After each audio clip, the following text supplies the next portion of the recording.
Hello everyone, स्वागत है आप सभी का आपके अपने यूट्यूब चैनल में। तो गुड इवनिंग, सत श्री अकाल, जय श्री राम, राधे राधे, कैसे दिखना। तो आप सभी यूट्यूबर से सबसे पहले तो मैं आपसे ना आप लोगों से माफी मांगूंगा, क्योंकि पिछले कुछ दिनों से मैं वीडियो नहीं डाल रहा था।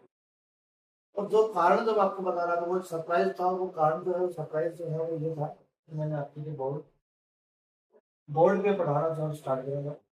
अब से पहले जो हमारी वीडियो थी वो स्क्रीन रिकॉर्डिंग हुआ करती थी, लेकिन अब हमारा कॉन्सेप्ट जो है बोर्ड पर होगा। तो जैसा मैंने आपको उस एपोलॉजी मैसेज वाली वीडियो के अंदर एक वादा किया था कि अब हमारी अगली जो वीडियो रहेगी उसका जो टॉपिक रहेगा वो टॉपिक रहेगा हमारा वॉइस। ये एक ऐसा टॉपिक है इसके बारे में बात करूँ कि हर कंपटीशन एग्जाम के अंदर यहाँ से क्वेश्चन कम है। हर एक कंपटीशन एग्जाम के अंदर कम से कम हम बात करें 2 नंबर का काम, 2 क्वेश्चन जो है वो इस टॉपिक से जरूर है। और ये टॉपिक इतने अच्छे तरीके से मैं आपको बताने वाला हूँ, इतने अच्छे तरीके से मैं आपको समझाने वाला हूँ कि आप जो है ना, आप भूलना ही भूल जाओगे। बहुत से बच्चों को इस टॉपिक के अंदर कंफ्यूजन होता है। मैं अब किसी प्रकार का कोई कंफ्यूजन नहीं छोड़ूंगा। तो जैसा कि आपको पता है कि हम हर एक टॉपिक को शुरुआत जो है वो बेसिक से करते हैं। तो टॉपिक की शुरुआत करने से पहले मैं आपको बताऊं, जो भी इस चैनल पर नए हैं वो सबसे पहले तो चैनल को सब्सक्राइब कर लो, क्योंकि आपको पता है कि हर एग्जाम पॉइंट ऑफ व्यू से इंग्लिश का हर कॉन्सेप्ट अच्छे तरीके से इंग्लिश गुरु क्लासरूम यूट्यूब चैनल पर आपको मिल रहा है। तो जो भी चैनल पर नहीं है सबसे पहले वो चैनल को सब्सक्राइब कर लें, और वीडियो यदि उनको अच्छी लगे तो वो लाइक करना और कमेंट करना बिल्कुल भी नहीं भूलना। तो देखो, बात करें वॉइस का। वॉइस क्या होता है? वॉइस एक सिंपल सी बात है। वॉइस को ना हम हिंदी के अंदर बोलते हैं बातचीत। हिंदी में वॉइस को बातचीत के नाम से जाना जाता है। तो जो हम एग्जाम पॉइंट हम बात करेंगे, एग्जाम पॉइंट के हिसाब से हम बात करें तो वॉइस जो है वो 2 टाइप की होती है। एक होता है हमारा एक्टिव वॉइस, और दूसरा जो है वो होता है हमारा पैसिव वॉइस। एक्टिव वॉइस और पैसिव वॉइस, हमारी वॉइस जो वो 2 टाइप की होती है। एक्टिव वॉइस को हिंदी के अंदर जो है बोलते हैं कृतवाच्य। कृतवाच्य बोलते हैं एक्टिव वॉइस को, और पैसिव वॉइस को बोलते हैं कर्मवाच्य।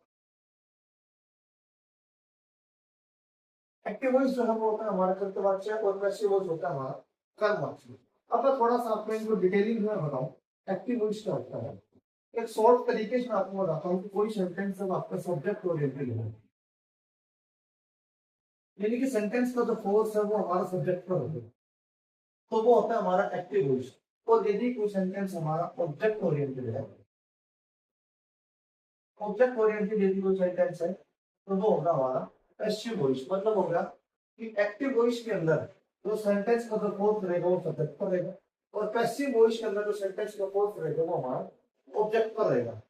जैसे मैं एक सेंटेंस लिखूं कि आई टीच इंग्लिश, ये एक सेंटेंस है मेरा, आई टीच इंग्लिश। अब इस सेंटेंस के अंदर जो सेंटेंस का जो फोर्स है वो हमारा सब्जेक्ट आई पर है, इसलिए ये जो सेंटेंस है वो रहेगा हमारा एक्टिव वॉइस। ये हमारा एक्टिव वॉइस का सेंटेंस रहेगा। और यदि मैं इसी सेंटेंस को कुछ ऐसा लिख दूं, इंग्लिश इज टॉट बाय मी, तो अब इस सेंटेंस के अंदर हमारा जो फोर्स है वो इस इंग्लिश के ऊपर है, तो वो इंग्लिश जो है वो ऊपर वाले सेंटेंस का क्या था, ऑब्जेक्ट।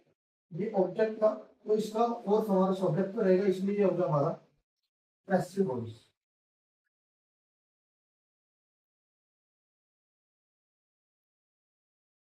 ये हमारा एक्टिव वॉइस था, और ये हमारा पैसिव वॉइस था।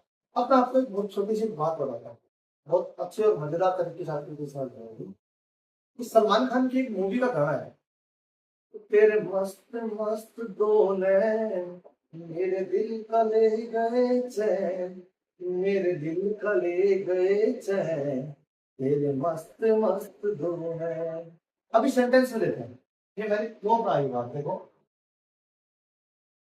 कि पहला तो सेंटेंस कहा गया पहले गाने के जो पहली दो लाइन थी कि तेरे मस्त मस्त दो नैन मेरे दिल का ले गए चैन।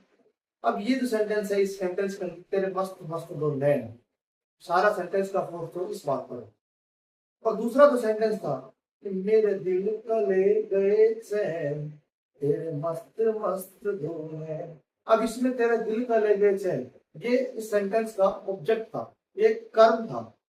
दिल के ले गए चैन ये कर्म था, इसलिए हमारे सेंटेंस का जो फोर्स है वो किस पे था हमारा, वो फोर्स था हमारा ऑब्जेक्ट पर, इसलिए सेंटेंस हो गया हमारा पैसिव वॉइस। तो आइए फिर हम स्टार्ट करते हैं थोड़ा सिलसिलेवार तरीके से इस टॉपिक को समझने की कोशिश करते हैं कि क्या क्या इसके बेसिक रूल्स हैं, कौन कौन से हमारे ट्रिक्स जो है वो वॉइस को चेंज करने में काम आती है। क्योंकि अपने को पेपर में जो क्वेश्चन मिलता है ना, वो मिलेगा आपको एक्टिव से पैसिव में चेंज करना या पैसिव से एक्टिव के अंदर चेंज करना, इस प्रकार के सेंटेंसेस जो है वो अपने को मिलने वाले हैं। तो देखो, जो सबसे पहला जो काम होता है वॉइस चेंज करने का, अब आप जो मैं वीडियो आपको जो अभी तक कॉन्सेप्ट हम कर रहे हैं वो कर रहे हैं हम active to passive. Active to passive का हम कॉन्सेप्ट वो कर रहे हैं। तो पहला जरूर है, पहला रूल जो होगा क्या होता है कि जो सब्जेक्ट होता है सेंटेंस का वो चेंज हो जाएगा ऑब्जेक्ट के अंदर, और ऑब्जेक्ट चेंज होकर आ जाएगा सब्जेक्ट के अंदर। जैसा कि मैंने अभी इस गाने के अंदर कहा था कि तेरे मस्त मस्त दो नैन मेरे दिल का ले गए चैन, मेरे दिल का ले गए चैन तेरे मस्त मस्त दो नैन। तो ऊपर वाली लाइन के अंदर ये वाली दो लाइन थी,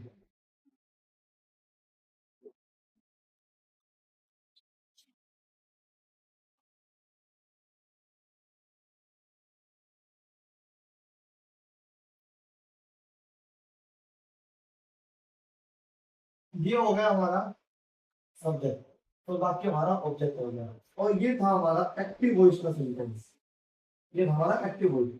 अब इसी सेंटेंस को जब हम पैसिव वॉइस के अंदर लिखेंगे तो वो क्या था, मेरे दिल का ये दिल सुन।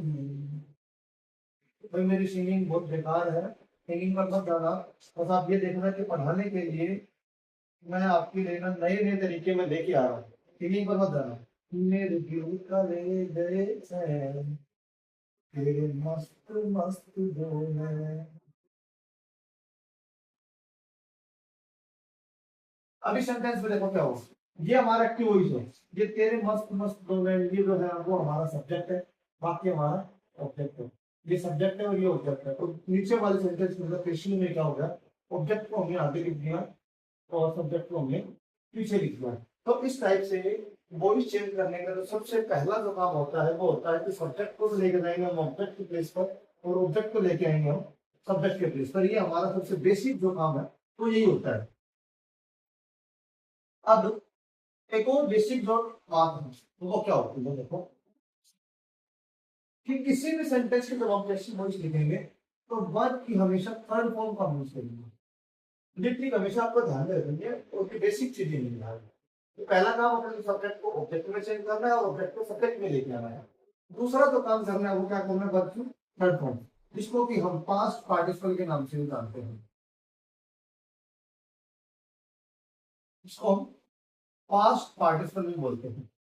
पहला काम सब्जेक्ट से ऑब्जेक्ट या ऑब्जेक्ट से सब्जेक्ट, दूसरा काम वर्ब की थर्ड फॉर्म हमेशा, और तीसरा तो सबसे इंपॉर्टेंट काम है वो क्या है, अपने को हमेशा बाय वर्ड का यूज करना पड़ेगा, कब, ऑब्जेक्ट से पहले। कि किसी भी सेंटेंस को जब हम एक्टिव से पैसिव में लेके जाएंगे तो ऑब्जेक्ट लिखने से पहले अपने को सब लिखना पड़ेगा बाय। जैसे मैंने अभी एक एग्जांपल देता हूँ आपके सामने, I teach English, I teach English, ये हमारा सेंटेंस है। जब हम इसकी पैसिव करेंगे तो वो क्या हो जाएगा, इंग्लिश इज, टीच की थर्ड फॉर्म करेंगे हम और अब बाय लिखा जाएगा। अब ये आई जो सब्जेक्ट था वो हमारा ऑब्जेक्ट के प्लेस में चला जाएगा, तो आई का ऑब्जेक्ट बनता है मी, तो ये हो जाएगा हमारा इंग्लिश इज टॉट बाय मी। तो ये तीन जो है वो सबसे बेसिक रूल है। सबसे बेसिक रूल है एक्टिव और पेसिव वॉइस के, कि सब्जेक्ट को ऑब्जेक्ट में लेके आओ या ऑब्जेक्ट को सब्जेक्ट में लेके आओ, बल्कि थर्ड फॉर्म का हमेशा यूज करना है, और ऑब्जेक्ट लिखने से पहले आपको बाय का यूज करना है। ये हमारे तीन बेसिक रूल है। अब जो बचे हुए जो एडवांस रूल है वो हम कल की वीडियो के अंदर कवर करेंगे। अब यदि आपको ये तरीका अच्छा लगा हो, ये मेथड पसंद आया हो, ये कॉन्सेप्ट समझ में आया हो, तो वीडियो को आप लाइक करना बिल्कुल मत भूलिए। और हाँ, अभी आपको यदि अच्छा लगा तो वीडियो के कमेंट जो है वो जरूर करें। धन्यवाद। जय हिंद, जय भारत, भारत माता की जय। Let's learn English easily together. Don't forget to like, share, and subscribe. Thank you so much for watching.